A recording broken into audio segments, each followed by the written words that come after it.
What's up, everyone? This is Arturo with Team Cruz. Today, we are excited to have a business owner interviewing, talking about her business and stuff that she does for in our community.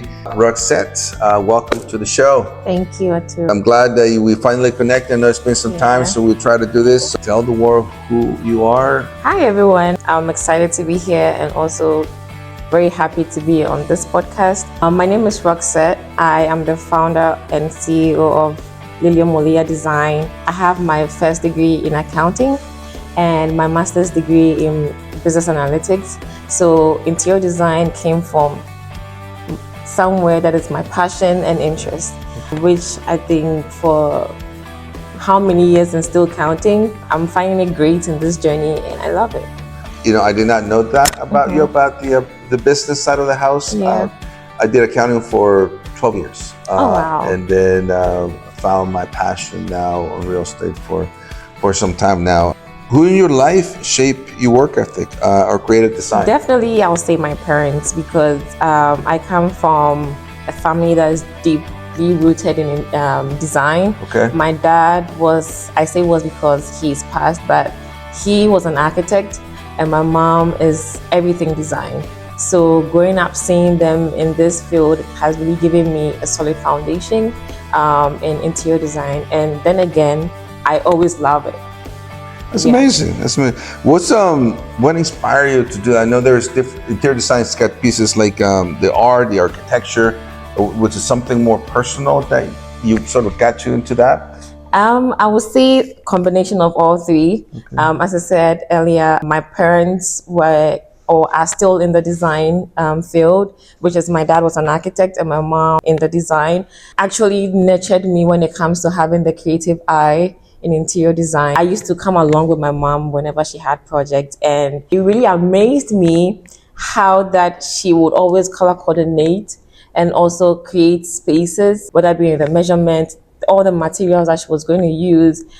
I always had questions to ask, and I think it also really shaped me to who I am today, because being really curious as to how she does her stuff helped me and also inspired me to focus on my passion, which is interior design. So it sounds like your mom gave you a lot of that knowledge and so forth. Yeah. But let me put you on the spot. What's your own philosophy about interior design? So I would say that being extremely intentional. Okay. I always want my clients to feel very special. So right from the onset consultation, I always want to understand them and as to how to create their spaces, how they want to feel in their spaces, making it very functional for them. Okay. So I always want to be very intentional, extremely intentional when I'm working with my clients. So it sounds like you have a consultation with them, yeah, right? I guess you want to know what they're looking for, right? Yes. But talk a little bit more about that. Go a little details about, how does that consultation? All right. So the consultation has to do with what you really want in your home, what you want to have in your home, how you want to feel in your home, and the nitty-gritty of what having your home design comes with. So I remember I worked with a client who just bought a home in Fredericksburg, and the first thing he said was, "I'm lost. I'm confused," because he bought a four. Everybody's confused now. Yes, he bought a 4-bedroom townhome, and he was like, "Help me, because I don't know what to do." Right. So I was like, "Don't worry, I got you." And then again, he didn't know what he wanted. Right, so I had to go through some themes with him. Was that a guy? Yes. Oh, yes. Yes. Yes, that was the guy, and he's military. I had to go through with him some themes just so that he gets familiar with, what he wanted, and he ended up with an earthy theme. So just so that it doesn't look very boring, I decided to incorporate some other colors, like blue, like green, like yellow, so that it's not just the browns and the blacks and the whites everywhere. And at the end of the day, as the final review, he loved it.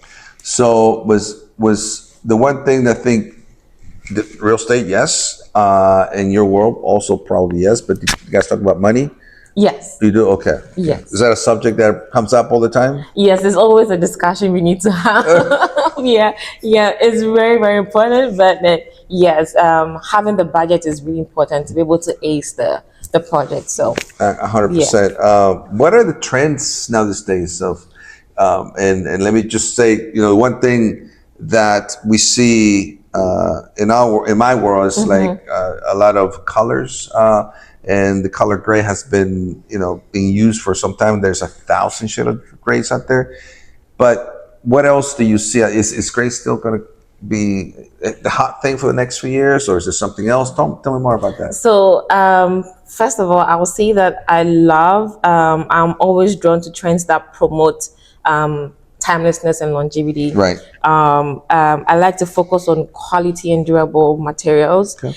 And I'm seeing people invest in materials that are now going to last a long time and shying away from trendy stuff. Okay. Right. And then again, I love to work with bold colors and patterns. And then for all the gray stuff, I can see that people are getting away from it and leaning more towards the bold colors, which can also portray their personalities. Okay. Yeah. And everybody's got their own wish list. Maybe the master suite, master bath, or something that makes them feel that they're coming home to their place. Exactly. Is that right? Okay. Exactly. Okay. For homeowners who are looking to do a quick refresh, what's the one thing that you recommend? Rearrange your space. Rearrange. Okay. That is because it's free and it's it's a very smart idea, right? Just rearrange your space and stay organized. Okay. Because once you organize, do that, yes, it's hard. Because once you do that, you see a totally different layout of your space, which really helps. So I think rearranging your space is very key. I think as a business owner, I believe that we live by a mantra or a principle. And tell me more about what that is for you. For me, I would say being curious, because tracking from when I was young till now, staying curious really helps me because one, it helps me to learn a lot, stay updated, and also get challenged with all that I do, and as well gives me new ideas when it comes to the concepts of design. So I think staying very curious really helps. Learning? Yes. Okay. 100%. How do people find you online? Well, so you can find me online. First of all, I have my website. She's very busy, by the way. She's busy all the time. So you can always get to me, right? There you go. Yeah, so I have my website, which is liliumoleadesign.com. You can also find me on Instagram, which is liliumolea_design. Okay. And then on TikTok, you can find me at liliumoleadesign_. So the underscore is at the end, but with the Instagram, the underscore is before design.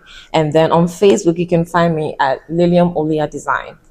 Thank you so much. So, we do our podcast to talk to business owners, inspire people for what they want to achieve, certain goal in their life. Certainly, I think you've done real well for you, and we'll see you around. Okay. Thank you so much for having me. You got it. Thanks for watching, and I'll talk to you next time. Thanks for watching.